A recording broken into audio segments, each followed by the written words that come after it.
آخر سوال مجھے سمجھ نہیں آئی. گلوبل ڈے کا روزہ رکھنے کا کیا حکم ہے؟ گلوبل ڈے ہوتا کیا مجھے نہیں پتا. پتہ کسی کو؟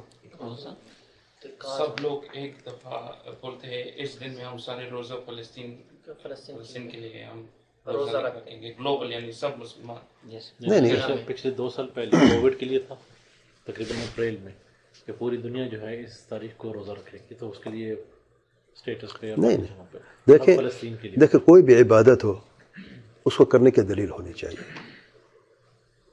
اور آپ ایک دن مخصوص کرنا چاہتے ہیں کسی، دیکھیں روزہ رکھنا نفل روزہ مطلق عبادت ہے، آپ کسی دن میں رکھیں. آپ مخصوص تخصیص کر کے ایک دن میں رکھنا چاہتے ہیں، اس کے الگ سے دلیل ہونی چاہیے، اس کی کوئی دلیل نہیں ہے، اس لیے جائز نہیں ہے.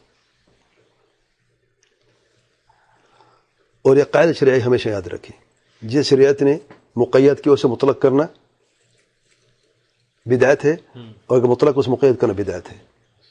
اس کی مثال طواف مقید ہے کعبے کے ساتھ، کعبے کے علاوہ کسی چیز کا طواف کرنا، کعبے کے علاوہ کسی چیز کا طواف کرنا اللہ تعالیٰ کے نزدیک حاصل کرنے کے لیے عبادت میں بات کر رہا ہوں، جائز ہے؟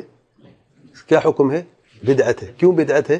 کیونکہ جو مقید عبادت تھی، عبادت طواف، اس کی مقید ہے کعبے کے ساتھ. آپ اسے مطلق کر کسی اور جگہ پہ آپ نے یہ عبادت شفٹ کر دی ہے، یہ بدعت ہے، جائز نہیں ہے. اسی طریقے سے جو عبادات مطلق ہوں انہیں مقید کرنا خاص وقت ایک خاص جگہ کے لیے الگ سے دلیل ہونی چاہیے.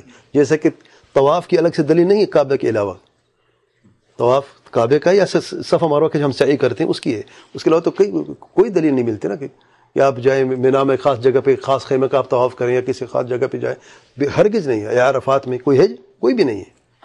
اس لیے جو مقید عبادت مقید رہے گا، مطلق کرنا بدعت ہے. اسی طریقے سے جو مطلق عبادت مطلق رہی اس سے قید کرنے کی اگر دلیل نہیں ہے تو آپ قید نہیں کر سکتے. مثال یہی کہ جیسے کہ نفل نماز ہے مطلق آپ پڑھتے ہیں، آپ نے 2 رکعت پڑھنی ہے، روزانہ پڑھنی ہے، اور اس وقت میں پڑھنی ہے، خاص وقت مقرر کر لیا آپ کہتے ہیں اسی وقت میں پڑھوں گا، اسی وقت میں زیادہ اجر ہے. اب دن میں اگر آپ پڑھنا چاہتے ہیں پڑھیں، کسی نے منع نہیں کیا آپ کو، لیکن اس وقت میں خاص اجر کیا کہاں پہ دلیل ہے کوئی نہیں، اس لیے بدعت ہے. اسی طریقے سے جو گلوبل ڈے ہے، آپ نے یعنی ایک مطلق روزہ ہے، نفل روزہ رکھنا چاہتے ہیں، ایک خاص دن میں مقرر کر میں نے اسی دن میں ہی رکھنا ہے، مقید کر رہے آپ نے نا. تو قاعدہ کیا ہے؟ مطلق مقید کرنے کی دلیل ہونی چاہیے، دلیل نہیں ہے تو بدعت ہے، جائز نہیں ہے. تو یہ جائز نہیں ہے. بارک اللہ فیک، واللہ اعلم.